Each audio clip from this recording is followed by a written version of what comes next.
में इन्होंने क्या किया बताएं। और सबसे पहली बात, अगर इन्होंने वाकई में 25 करोड़ रुपए इनकी सांसद में से 2 करोड़ रुपए वापस हुए हैं, 23 करोड़ रुपए का हिसाब सार्वजनिक करके दिखा दे कि यहाँ पर इतने खर्च किए हैं। बस सांसद आदर्श ग्राम का क्या स्थिति?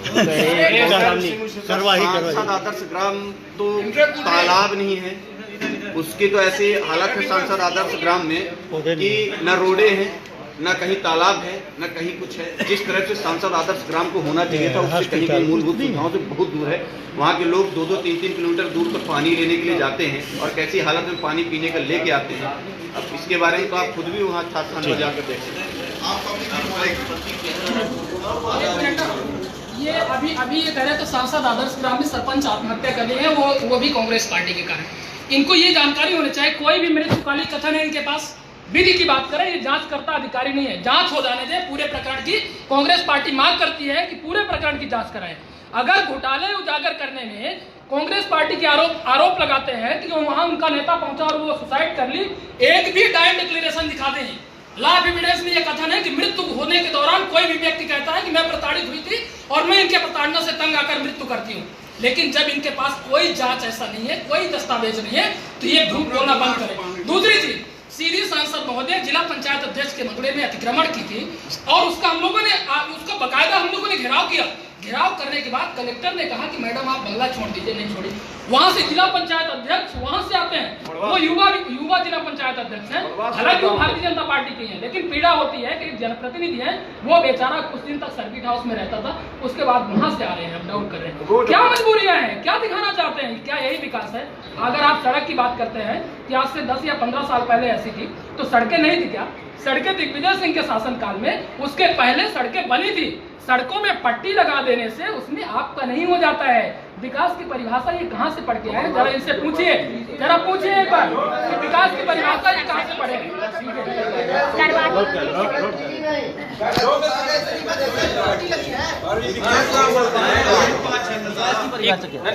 विकास की मैं मेरी बात सुनिए। विकास की परिभाषा मैं इनसे जानना चाहता हूँ कि विकाट इनकी परिभाषा क्या है? विकास की इनकी परिभाषा पहली चीज। दूसरी चीज जो उन्होंने भैया ने आरोप लगाया कि सांसद जी ने कितना खर्च किया, वो योजना विभाग में आप जाकर के RTI के तहत निकलवा ले, वहाँ पे पूरा ब्यौरा मिल जाएगा। राशि कोई विलुप्त नहीं हुई है। 16 महीने तक कोई भी सांसद हारने या जीतने के बावजूद भी वो पैसा खर्च कर सकता है, ये प्रावधान है। तीसरी चीज, मैं व्यक्तिगत तौर पे एक सामान्य इंसान होने के नाते, चाहे वो भारतीय जनता पार्टी की राजनीति हो, चाहे कांग्रेस पार्टी की राजनीति हो, मैं व्यक्तिगत एक युवा होने के नाते किसी भी व्यक्ति के मरने के नाम पर की गई राजनीति की निंदा करता हूं। ऐसी राजनीति नहीं होनी चाहिए, यह समाज के लिए बहुत घातक है। ऐसा नहीं होना चाहिए जो कोई भी डॉक्टर साहब इधर डॉक्टर साहब फिर मेरे सर, मैं पहले ये राष्ट्रीय मुद्दों पे बात कर रहे थे, तो पहले मैं ये कहना चाहता हूँ कि अगर सेना के पेट में खाना होगा, उनका परिवार का भरण पोषण होगा, उसके बाद ही वो सीमा पे लड़ेंगे। इस किसानों का जितना यहाँ पे शोषण किया जा रहा है, ये कृषि प्रधान जिला है, और जितना शोषण किया जा रहा है, किसान रोज आत्महत्या कर रहे हैं, तो उसमें कैसे कोई सेना खाली पेट लड़ सकेगी? कितने दिन लड़ेगी? और दूसरी चीज़, अभी 3 राज्यों में बीजेपी को पता चला है, किसानों की वजह से ही सिर्फ पता चला है कि क्या होगा, और अब पूरे देश में इनको पता चलेगा। दूसरी बात सर, बेरोजगारी इतनी ज़्यादा बढ़ गई है। अभी मैं आज सुबह देख रहा था कि 32 लाख पद खाली पड़े हुए हैं, जिसका कि अभी कोई भी सुनवाई नहीं है कि कब भरे जाएंगे, कैसे भरे जाएंगे, कोई सुनवाई नहीं है। उसके बाद अगर आप आते हैं तो इसमें 10 लाख लोग हर साल नए बेरोजगार होते जा रहे हैं, तो हमारी अगले 5 साल बाद क्या हालत होगी? और तीसरी चीज़ सर, इसमें जो मैं बोलना चाहता हूं कि अगर सीधी लेवल पे आप बात करेंगे, तो सीधी लेवल में यहाँ जिला चिकित्सालय में डॉक्टरों की सारी पोस्ट खाली है, डॉक्टर अवेलेबल है, उसके बाद भी भरी नहीं जा रही है। तो ये आप क्या, मैं डॉक्टर हूँ इसलिए मैं ये बात एकदम दावे के साथ बोल सकता हूँ। तो आप किस विकास की बात कर रहे हैं? दूसरी बात, सांसद जी और यहाँ पे अजय सिंह जी लड़ रहे हैं, तो उनका दोनों का जो बात रखने का एक तरीका होता है, उसके आप बिल्कुल तुलना करिए, कंपेयर करिए और चेक कर लीजिए। मुझको तो ऐसा लगता है कि अजय सिंह राहुल भैया ये सीधी का विकास कर सकते हैं और वही सही मायने में यहाँ के सांसद बनने लायक है।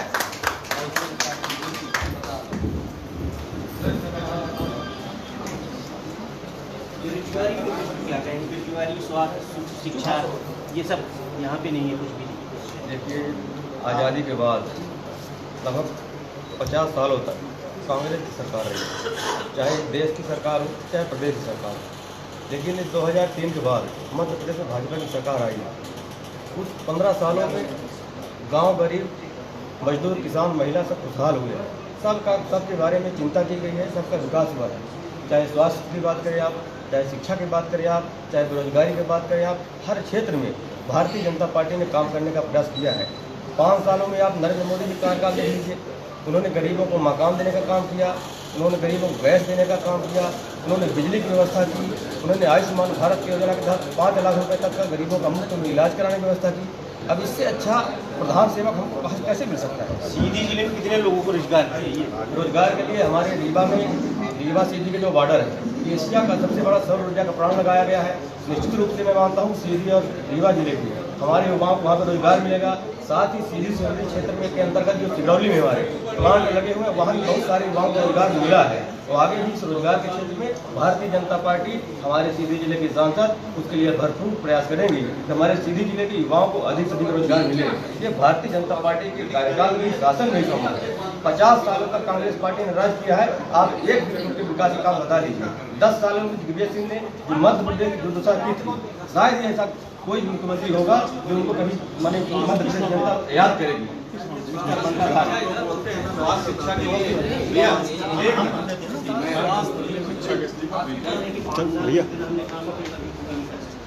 मैं ये कहना चाहता हूँ कि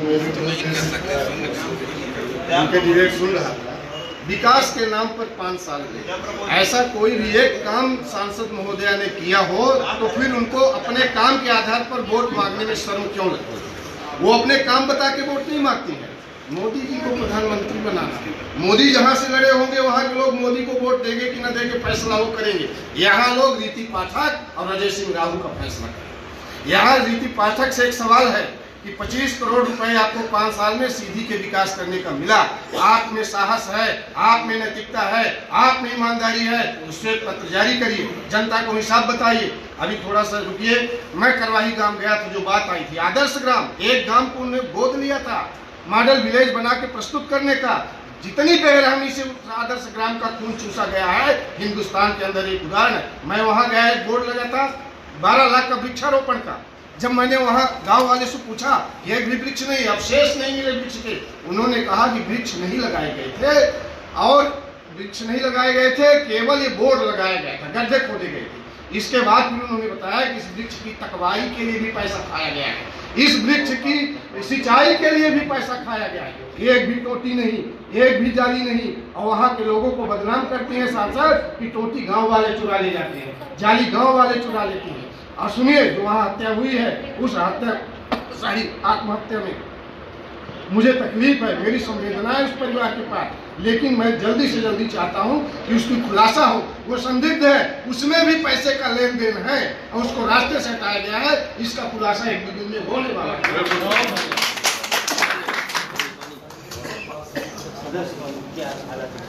पहले मैं 1-2 भाई साहब के 2 सवालों का जवाब देना चाहता हूँ। पहली चीज तो ये चुनाव केवल रीति जी का नहीं, यह चुनाव मोदी जी का। इसलिए जो आप लोग साथ रहिए, चिल्लाना बंद करिए। आप लोग 55 साल केवल चिल्लाए हैं और चिल्ला करके केवल वोट मांगे हैं। चिल्लाना बंद करिए, सुनना भी सीखिए। इसके पहले मैं ये चीज कह रहा हूँ कि जो माला 272 की जो माला मोदी जी पहनेंगे, जिसके दम पे प्रधानमंत्री बनेंगे 272 प्लस में, उसमें एक माला सीधी सांसद की होनी चाहिए। इसलिए हम कह रहे हैं कि मोदी जी को प्रधानमंत्री बनाना है। पहली चीज। दूसरी चीज जो आपने कहा कि कोई एक उपलब्धि बता दे, मैं ये बता रहा हूं कि 5 साल 55 वर्ष बनाम 5 वर्ष का आप हिसाब मांग रहे हैं हमसे, फिर भी हम अपने हिसाब को देने को तैयार हैं। अभी हमने फोल्डर छपवाए हैं जिसमें माननीय रीति पाठक जी का, माननीय हमारे सांसद जी की कार्यों द्वारा किए गए कार्यों का विवरण है। प्रदेश सरकार की कौन सी योजना इसमें लागू की है, यहाँ वो सांसद प्रतिनिधि बैठे होंगे, शायद वो लाए होंगे, वो आपको देखने को बाद में मिल सकता है। उन्होंने पहली बार ऐसा कोई व्यक्ति है जो अपना 5 सालों का रिपोर्ट कार्ड सांसद ने प्रस्तुत किया है। इनके कभी कोई कार्ड ने प्रस्तुत किया हो तो बताएं। दूसरी चीज कि जो है हमारे लिए राष्ट्रवाद महत्वपूर्ण है। राष्ट्रवाद इसलिए महत्वपूर्ण है, हमने कहा आपको इसलिए कहना, ये समझना पड़ेगा कि रीति पाठक ने नरेंद्र मोदी सारी चीजें जो है उस पर केंद्रित होती जो मुखिया होते हैं, और विकास का कार्य हमने किया है। इसलिए सारे चोर मौसेरे भाई इकट्ठा हैं। सारा हम अकेले एक तरफ, मोदी जी अकेले एक तरफ है और बाकी सारा विपक्ष एक तरफ है। पूरी दुनिया देख रही है, पूरी दुनिया देख रही। विश्व के मानचित्र पे पहली बार हिंदुस्तान विश्व गुरु बनने की ओर अग्रसर है। 5 साल में हमने ये साबित कर दिया है। नोटबंदी हमने लागू की, जीएसटी हमने लागू की, एक ऐसे कठोर निर्णय हमने लिए जिसके कारण से इन लोगों की दुकानदारी बंद हुई।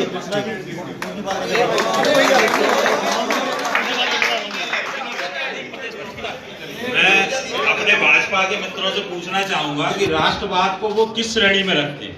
राष्ट्रवाद मोदी जी का राष्ट्रवाद, भाजपा का राष्ट्रवाद, क्या ये राष्ट्रवाद है कि कोई भी सेना के 44 जवान मर जाते हैं और हमारे देश के अंदर एयरबेस पठानकोट में आके आतंकवादी हमला कर जाते हैं और हम पाकिस्तानी आईएसआई एजेंसी को बुला के उसकी जांच करवाते हैं? 70 साल में ऐसा कभी नहीं हुआ देश की आजादी के बाद। क्या यही राष्ट्रवाद है? और मुझे तो बहुत आश्चर्य होता है। मैं अपने भाजपा के मित्रों से पूछना चाहता हूं कि 60, 65, 70 साल में आज तक कभी भी इस देश का हिंदू और इसका कोई सा भी धर्म खतरे में नहीं आया। जब आप लोग स्वयं कहते हैं कि हिंदू सम्राट नरेंद्र मोदी है, तो हिंदू सम्राट बैठने के बाद हिंदू खतरे में आ गया। जब अंग्रेज मुसलमानों ने 500 साल, मुगलों ने 500 साल इस देश में राज किया, तब आज तक कभी भी हिंदू खतरे में नहीं आया और आज हिंदू खतरे में आ गया। क्यों बरगला रहे हो? आप मुझे सिर्फ इतना बता दो कि इस देश के प्रधानमंत्री नरेंद्र मोदी ने 5 साल के राज्य में सबसे पहले तो उन्होंने 60 साल बनाम 60 महीने मांगे थे,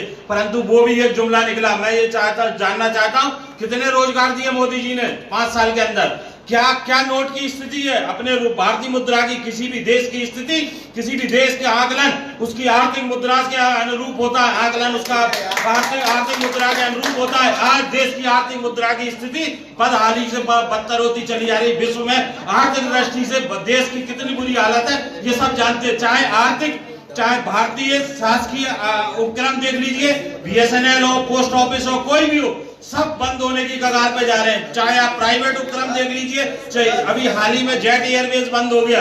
कितने लोग बेरोजगार होते जा रहे हैं। बात करी थी मोदी जी ने 1 साल में 2 करोड़ रोजगार देने की, कहां चली गई? लोगों को बेरोजगार जरूर करते चले जा रहे हैं। तो इसलिए मेरा आप सब लोगों से आग्रह है, आप सब लोग युवा हैं, अपना और अपने लोगों का भविष्य देखिए।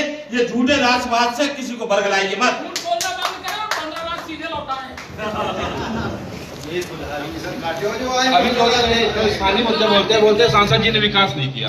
मैं बता दूं कि सांसद जी ने रेल के लिए अथक प्रयास किया। रेलवे के उन्होंने बहुत काम किए, जैसे कि जो रेलवे लाइन का ललितपुर सिंगरौली लाइन का एक सपना था वो पूरा किया है, वो बन रही है। उसके अलावा कटनी चौपन रेलवे लाइन का दोहरीकरण, विद्युतीकरण, मरवास में रेलवे रिजर्वेशन काउंटर और बेहर में रेलवे रिजर्वेशन काउंटर, और यहाँ सिंगरौली से हमारी राजधानी भोपाल हो या दिल्ली उसके लिए रेल चलवाई है।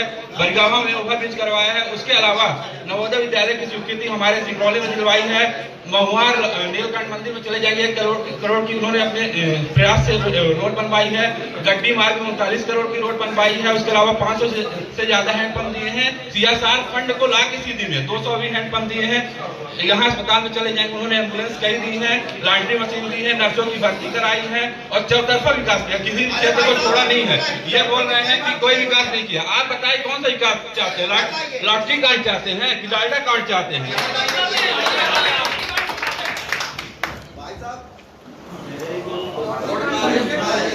मैं जानता हूँ मोदी जी ने कहा था मेरा 56 इंच का सीना है ना, मुझे इतने दिन दे दो। चौकीदार चोर है, ये बता दूँ। भाई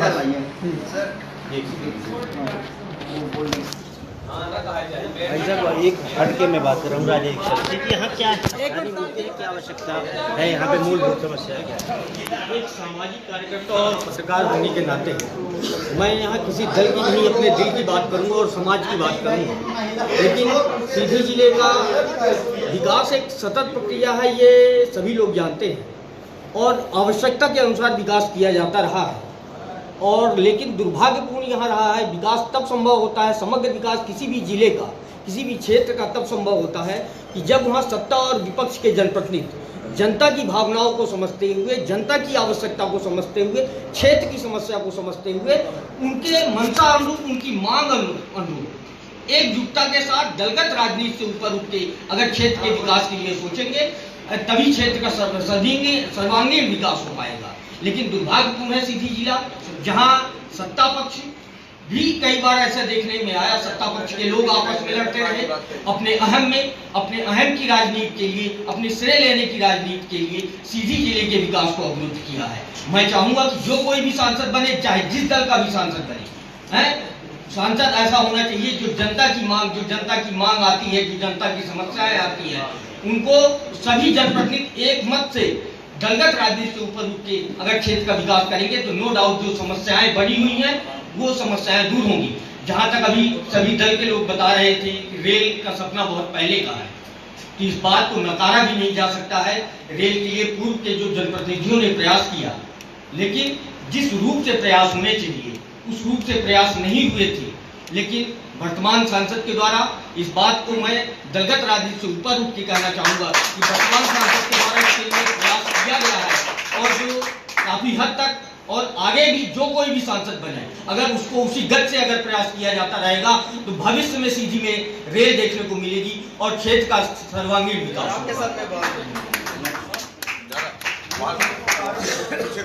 इनका जो है इनकी रेल का तो जवाब ललितपुर सिंगरौली रेलवे लाइन की जो अभी किसी भाजपा के मित्र ने बात की है, तो मैंने आज तक कोई ट्रेन यहाँ ललितपुर सिंगरौली रेलवे लाइन से जाते हुए देखी नहीं है, ना ही लाइन देखी है कि भैया ये बीच गई है तो यहाँ से ट्रेन निकलेगी। पता नहीं कहाँ से इनके सपनों में ट्रेन चल रही है। दूसरी चीज इसमें एक चीज जो जेट एयरवेज अभी राष्ट्रीय मुद्दे की बात कर रहे थे, साध्वी प्रज्ञा जी जिस तरह से इनका हमारे शहीद करकरे जी का उन्होंने अपमान किया है, वो बिल्कुल हमारे सीने को लगा है। बहुत ही चोट आई है इसमें, और मैं नहीं पूरे हिंदुस्तान के सिपाही, पूरे सैनिक इस बात से बहुत आहत हैं। भाजपा के उन्होंने जो श्राप दिया और कहा कि मेरे श्राप के कारण इनकी मौत हुई, उससे हम लोग बहुत आहत हैं और इसका जवाब इनको हम चुनाव में देंगे। और एक और चीज की जो विकास की बात करते हैं, 5 साल से ये मेरे वरिष्ठ पत्रकार जी अपने सर पे बाल नहीं रखे हुए हैं और उन्होंने कसम खाई हुई है कि जब तक यहाँ बस स्टैंड नहीं बन जाएगा मैं बाल नहीं रखूंगा। तो बस स्टैंड आप देख लीजिए उनके सर में बाल है कि नहीं है, इसका मतलब साफ साफ है कि बाल नहीं है। महिलाओं के उनका बाल सबसे क्योंकि हमारे लिए भी कुछ नहीं, ना किसी महिला में, उनकी खुद की पार्टी की महिला, उनको जब जरूरत हम वहाँ पे जिला मंत्री हैं, उन्होंने कभी किसी तरह से ये साधना नहीं दी कि रीता जी हम आपके साथ हैं, आपका कुछ भी काम करता है। हम जब भी उनसे कुछ मिलने की कोशिश किए, या तो घर पे नहीं है या तो फिर बाद में कहीं मिलना है या कुछ भी। कई बार बच्चों के कार्यक्रम तो कुछ हमारे पास बातें आई, बच्चे कॉलेज के लिए कराए, तो उनसे हमने कह दिया ठीक है हम रीति जी से आपका काम करवा देंगे। हमने उनसे मिल के बोला भी कि कुछ बच्चे आपसे मिलना चाहते हैं, लेकिन उन्होंने कहा ठीक है मिलेंगे। और जब उन बच्चों के साथ हम लोग उनके घर पहुँचे तो पता चला कि घर के अंदर थी, उन्होंने फिर भी मना कर कि हम लोग नहीं बता। तो ये है उनका महिलाओं के लिए काम, और ना तो कोई सम्मान ना तो कुछ, जिसकी वजह से हमने वो पार्टी छोड़ी। और अभी भैया ने बोला मैं चुनाट विधानसभा से बिलोंग करता हूँ, और ये बता दीजिए चुनाट विधानसभा से पिछले चुनाव में सांसद जी जीत के आए, क्या वहाँ के वोटर नहीं वोट नहीं किया था उन्होंने? काहे नहीं दी 5 करोड़ रुपए की बन जाती रोड? अजय सिंह विधायक थे मात्र, वो सांसद थी, क्यों नहीं दी? वो भी निकलती थी वहाँ से, और राज्यसभा सांसद भी थे, क्यों नहीं दी रोड? अजय सिंह विधायक थे, नेशनल हाईवे की रोड थी, ये लोग आरोप लगाते हैं। और चलिए मेरे साथ चुनाट आपको एक एक गाँव में दिखाता हूँ, प्रधानमंत्री सड़क है, हर टाइप की सड़क है, और स्कूल है, शिक्षा जहाँ से पढ़े होंगे, जिस विकास में दाऊद साहब का शिलान्यास में पट्टिका लिखा होगा वहीं की बात कर रहे हैं, ठीक है ना? और ये बताते विकास कहाँ से हुआ, तो उनसे जाके पूछिए काहे नहीं दी 5 करोड़।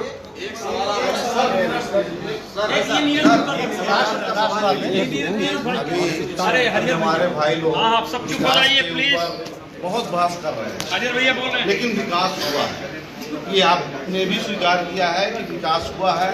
किसका विकास हुआ है? माननीय सांसद जी का विकास हुआ है। वो पहले गरीबी रेखा के नीचे थी, अब शपथ पत्र देख लीजिए उनका है, उनका विकास हुआ है। कई बात 7 करोड़ उन्होंने दिया है साहब। रेलवे की योजना हमारे कुंवर अर्जुन सिंह जी ने शिलान्यास किया था, हमारी सपना में आज भी शिला पट्टिका है, उसकी क्या बात है कार्य रूप में परिणत न करके यहाँ सांसद जी ने 5 साल में सिर्फ सुदेश प्रभु जी से बैठक करके फोटो खिंचवा करके सिर्फ फेसबुक में लाइक कमेंट करवा करके और केवल हाईलाइट हुई है कि रेलवे का काम हो रहा है, जबकि 1984 के समथिंग 85 या 84 के आसपास उन्होंने धवारी में शिलान्यास किया था और वही परियोजना अभी भी चालू है। कोई अलग से अगर इन्होंने परियोजना बनाई हो या विकास किया हो उसे सांसद महोदय ने सोशल मीडिया में विकास किया, क्षेत्र में ऐसा कहने वालों को तो मैं ये कहना चाहता हूँ। हमारे चुराहट विधानसभा के मित्र बोल रहे थे कि हमारे क्षेत्र में विकास हुआ है, प्रधानमंत्री ग्राम सड़क योजना के तहत रोड बनी है। मैं अटल बिहारी वाजपेयी जैसे प्रधानमंत्री तो उस नेतृत्व को मैं धन्यवाद देना चाहता हूँ। कांग्रेस के व्यक्ति ये स्वीकार करते हैं प्रधानमंत्री सड़क योजना के माध्यम से गाँवों का विकास हुआ है, लेकिन रही विकास की बात, रेल की बात हो रही है।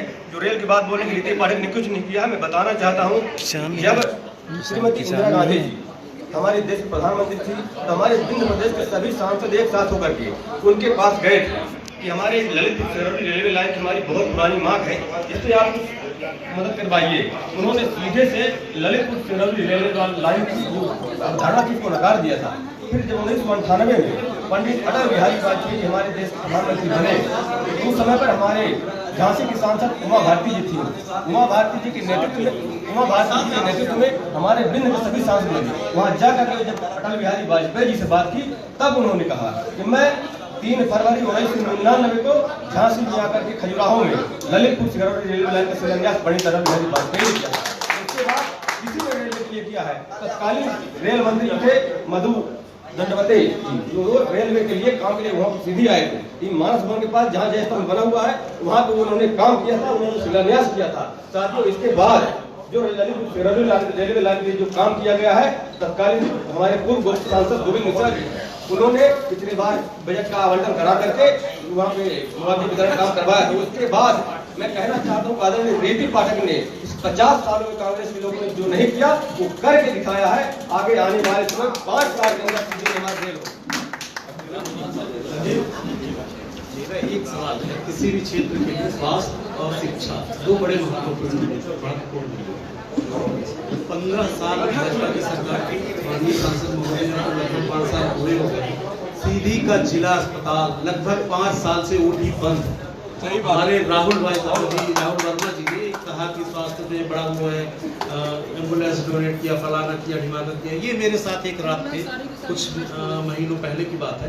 एक एक्सीडेंट हुआ, उसका पैर फट गया था, चिथड़े हो गया था, ब्लीडिंग इतनी हो गई थी कि उसका जीना मरना लगा। उसके पैर में टांके तक नहीं लग सके सीधी में, पैर में सिर्फ पट्टियां लपेट के उसको रीवा भेजा गया था और उनके परिवारजन को लेने ये खुद गए थे। ये यही विकास है। बिंदु पर जवाब। स्वास्थ्य सेवाएं तो ठीक है, लेकिन जो हमारी रीता सोनी जी ने कहा कि उनको हमारी पार्टी में सम्मान नहीं मिला, तो मैं ये कहना चाहती हूँ कि भारतीय जनता पार्टी में जिस महिला को शिवराज सिंह जी के नेतृत्व में सम्मान नहीं मिला, उसे कहीं भी सम्मान नहीं मिलेगा उस महिला को। भारतीय जनता पार्टी रीति के लिए पार्टी ज्वाइन की है, मतलब उससे प्रभावित होके, ना कि अपने व्यक्तिगत लाभ के लिए।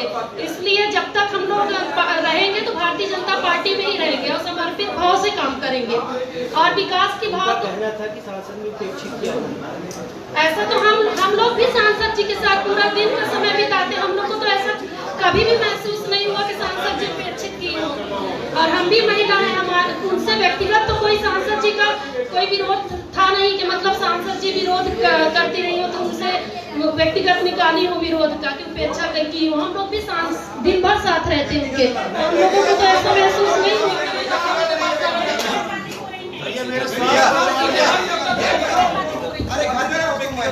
ये ध्यान सुनी थी, व्यक्तिगत बातें यहाँ पे सार्वजनिक बातें हो रही हैं, तो व्यक्तिगत क्यों है, क्यों नाम लेके बोला जा रहा है, इसका हमको सबसे पहले इनसे जवाब चाहिए। तो इनसे हमारी क्या व्यक्तिगत दुश्मनी है, तो जी यहाँ पे बोल रही इस तरह की बातें। और सबसे बड़ी बात जो सम्मान की बात कर रही हैं, तो भाजपा में तो किसी का सम्मान नहीं है। लाल कृष्ण आडवाणी और मुरली मनोहर जोशी से लेके रीता सोनी तक का सम्मान जो है वो पार्टी कर ही नहीं पा रही है। भाजपा में यहाँ अपने विधायक को पागल कहा जाता है। क्या ये समझ सकते हैं कि भाजपा वाले कितना सम्मान करते हैं? कितना सम्मान? सबसे पहले सम्मान मिलता है तो वहाँ से यहाँ क्यों आते हैं? जहाँ सम्मान मिलता है लोग वही जाते हैं। भैया रोजगार पे जवाब दे, ये घर रोजगार बताएं।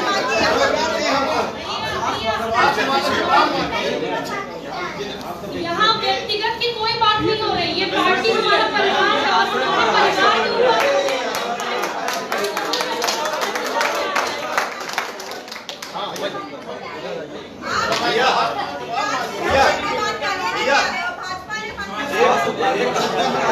के ऊपर महिलाओं का सम्मान।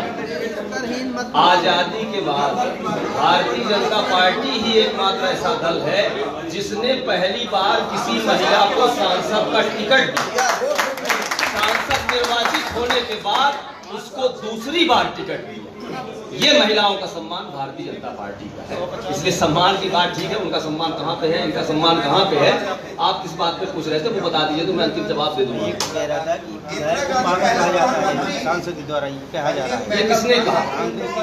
ये कांग्रेस के लोगों से पूछिए, उनके पास कहाँ पे मैं सबूत की बात कर रहा हूँ, कहाँ पे ऐसा है।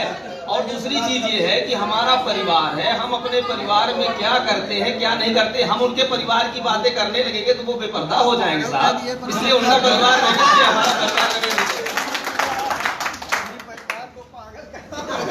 बद्री भाई ने कहा, कौन कहता है कि किसने कहा है कि विधायक पागल है? सार्वजनिक मंच से शिवराज सिंह की उपस्थिति में इसी सीधी स्टेडियम में तमाम उसके पूरा रिकॉर्डिंग है, सीधे कहा है कि अपसेट माइंड का आदमी है, इसके ऊपर दया आती है हमको। केदार शुक्ला के बारे में कहा। बड़ी दुख की बात है कि एक सीनियर लीडर जो कि मध्य प्रदेश में कई बार असेंबली में चुन के गए और काफ़ी अच्छे वक्ता हैं, वो बहुत अच्छे नेता हैं, मैं उनका केदार भाई सम्मान करता हूँ, मेरे क्लासमेट भी है, परंतु उनका सार्वजनिक मंच से अपमान करना ठीक है, महिलाओं का सम्मान होना चाहिए, परंतु रीति पाठक का दायित्व बनता है कि महिला होते हुए किसी पुरुष का अपमान न करें।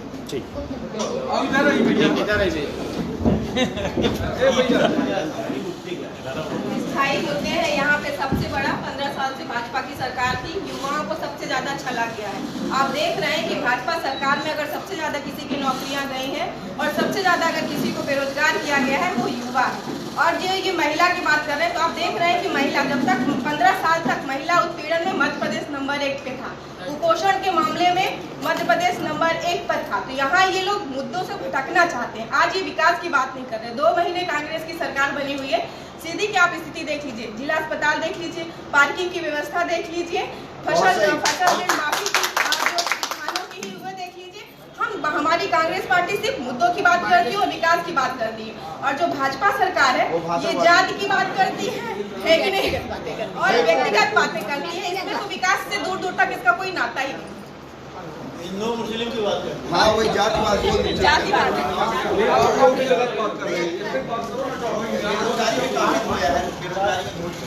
देखिए क्या है कि अभी तक सीधी की जनता ने 55 साल कांग्रेस और 5 साल अरे 15 साल में भाजपा की सरकार 5 साल में इनको विकास नहीं दिखा। अब मैं इनको विकास रेलवे के लिए दिखाना चाहता हूँ कि रामपुर होके जाए और जो अंडरग्राउंड बना हुआ है, एक बार देखे 55 साल के सांसद हैं, इन्होंने कुछ नहीं किया। भगवान के पास जाके देखे रेलवे का कितना काम हुआ है, इससे ज्यादा इनको कोई नहीं। और 15 सालों में शिवराज सिंह चौहान ने सीधी को मिनी स्मार्ट सिटी बना दिया है, दिग्विजय सिटी को गड्ढा दे दिया है।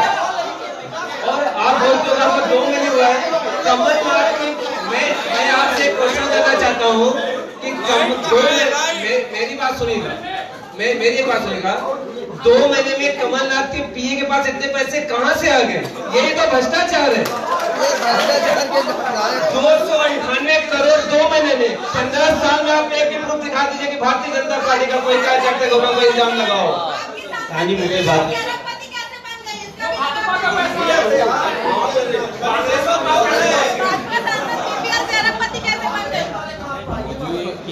मुझे बहुत आश्चर्य होता है और इसी चीज से मेरे लिए सबसे बड़ा चिंता का विषय है कि आज आप देखिए इस देश का युवा इस व्हाट्सएप यूनिवर्सिटी से कितना भटका हुआ है, वो तथ्यों की तरफ देख ही नहीं रहा। मैं अपने छोटे भाई को बता देना चाहूँगा कि भाई इस प्रदेश में स्मार्ट सिटी के नाम पे 0 काम हुआ, 0। आपको जानकारी नहीं होगी कि शिवराज सिंह जी ने कितनी स्मार्ट सिटी और कितनी मिनी स्मार्ट सिटियों की घोषणा की, आपको जानकारी नहीं है। मैं बता देता हूँ आपको, 64 स्मार्ट सिटी और 33 मिनी स्मार्ट सिटियों के नाम की घोषणा की, जहाँ पर आज तक चवन्नी का काम नहीं हुआ। पहली चीज। दूसरी चीज मैं अपने छोटे भाई को बता देना चाहूंगा, कमलनाथ जी के पीए की बात कर रहे हो आप। कमलनाथ जी के ओएसडी प्रवीण कक्कड़ के पास मात्र 2 लाख रुपए मिले, मात्र 2 लाख रुपए कैश मिले। और जिस व्यक्ति के पास कैश मिला है वो भाजपा और भाजपा के मंत्रियों से संबंधित व्यक्ति है। उसने सार्वजनिक रूप से अपना स्टेटमेंट दिया है कि मैं भाजपा से संबंधित व्यक्ति हूं। मेरे भाई मुझे आपके भविष्य की चिंता हो रही है, मेरे भाई मुझे आपके भविष्य की चिंता हो रही है। आप अपने रोजगार और भविष्य की तरफ देखिए। ये व्हाट्सएप यूनिवर्सिटी और फर्जी राष्ट्रवाद से आप अपने आप को बदलाइए मत। आपका भविष्य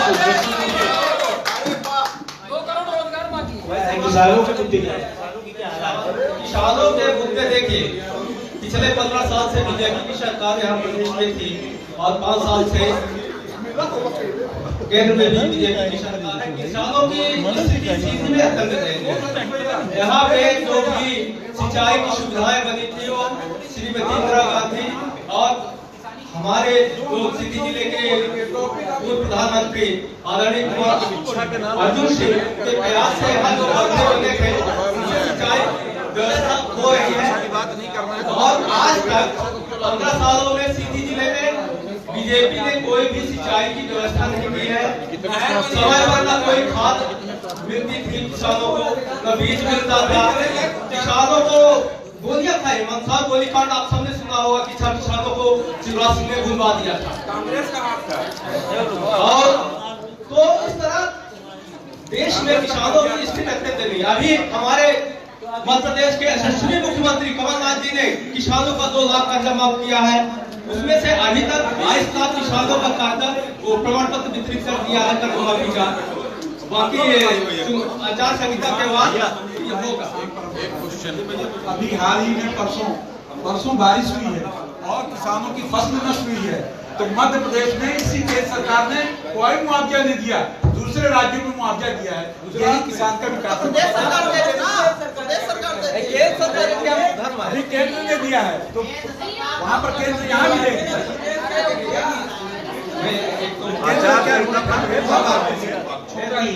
राष्ट्रवाद, हमें ऐसी सरकार नहीं चाहिए जो एक देश में 2 प्रधानमंत्री चाहते हैं। हमें ऐसी सरकार नहीं चाहिए जो एक देश से दूसरे देश बनाना चाहते हैं। वीजा पासपोर्ट चाहिए जम्मू कश्मीर में, इसलिए हमें ये हमारा राष्ट्रवाद है, भारतीय जनता पार्टी। इसलिए यदि पहले राष्ट्र है तो हम हैं, इसलिए नेशन फर्स्ट ये भारतीय जनता पार्टी की टीम है।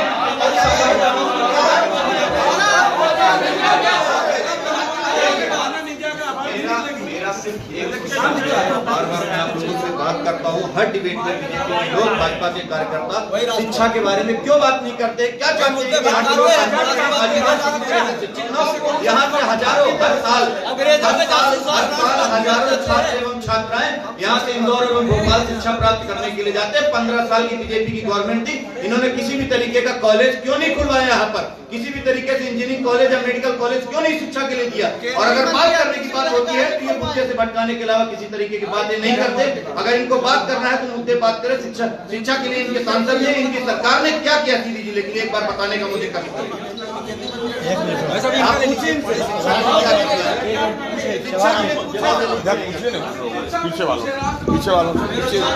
पीछे जाइए, आप बोलिए। हाँ बोलो। ये भाई साहब बोल रहे थे कि 15 साल बीजेपी की सरकार थी तो अभी तक कोई शिक्षा का यहाँ विकास क्यों नहीं हुआ? हम ये पूछना चाहते हैं भाई साहब से कि अर्जुन सिंह केंद्रीय मानव संसाधन विकास मंत्री थे, श्रीनिवास तिवारी पूरी शिक्षा व्यवस्था रीवा में ले गए, तो अर्जुन सिंह यहाँ क्यों नहीं ले आए? अर्जुन सिंह यहाँ क्यों नहीं ले आए? अर्जुन सिंह भी चाहते थे यहाँ विश्वविद्यालय खुल जाता, अर्जुन सिंह चाहते थे यहाँ विश्वविद्यालय खुल जाता। व्यक्तिगत टिप्पणी नहीं है, अर्जुन सिंह कांग्रेस नहीं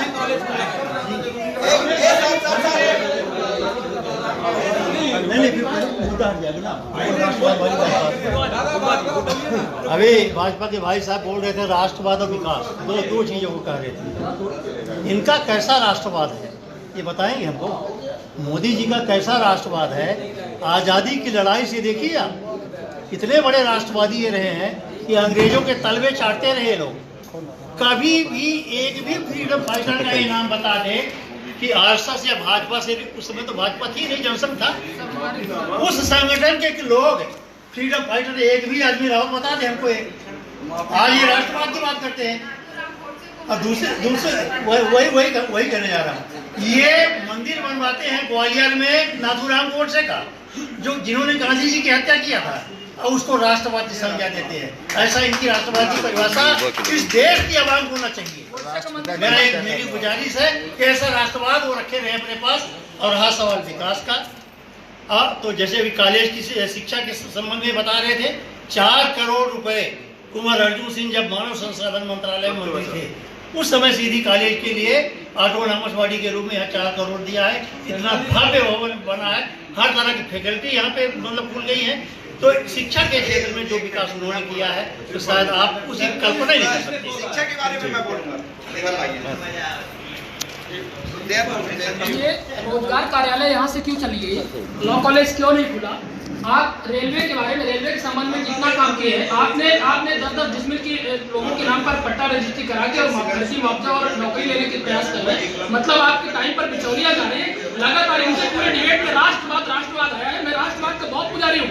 हमारे कांग्रेस पार्टी के लगभग सैकड़ों लोग जिनको ध्यान लगेंगे, तो टोटल कांग्रेस पार्टी के लोगों ने अपनी आजादी में आहुति दी है।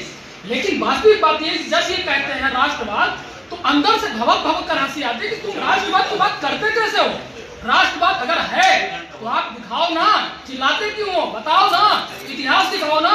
आप गोडसे का मंदिर ग्वालियर में बना रहे हैं और राष्ट्रवाद की परिभाषा सीधी में दे रहे हैं।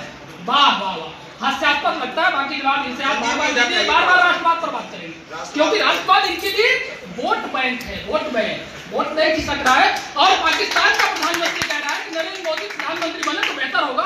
अगर यही बात राहुल गांधी के लिए कहे होता पाकिस्तान का प्रधानमंत्री, तो ये झंडा बैनर लेके पूरे देश में ढिंढोरा पीटते कि पाकिस्तान के प्रधानमंत्री राहुल गांधी का सपोर्ट कर रहे हैं। गजब है यार। महिला सुरक्षा मोदी सरकार ने क्या? मोदी सरकार ने महिला सुरक्षा के लिए कुछ नहीं किया। हम पहले भी बता चुके हैं कि महिला उत्पीड़न में मध्य प्रदेश नंबर 1 पे रहा है।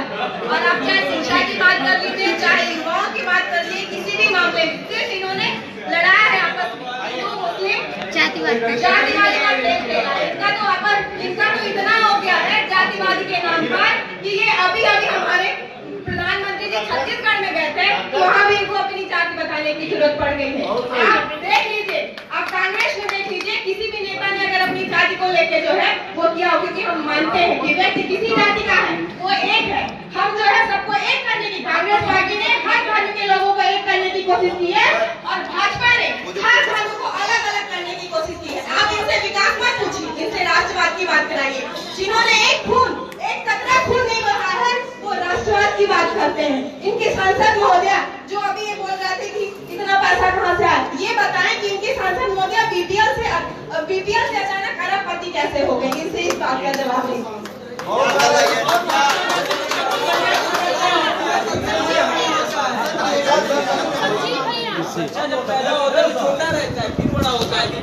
मैं ये बोलती हूँ कि हमारे प्रधानमंत्री जी जो बोलते हैं कि मतलब अपना जाति बताते, कम से कम अपनी जाति छुपाते तो नहीं है। बाकी राहुल गांधी जी चले और राहुल गांधी जी के जैसा देश वैसा भेष बना के चलती है। कम से कम हम जिस जाति से, जिस धर्म से है, अपनी जाति नहीं छुपाते हैं और एक ही जाति धर्म लेकर चलते हैं। चलो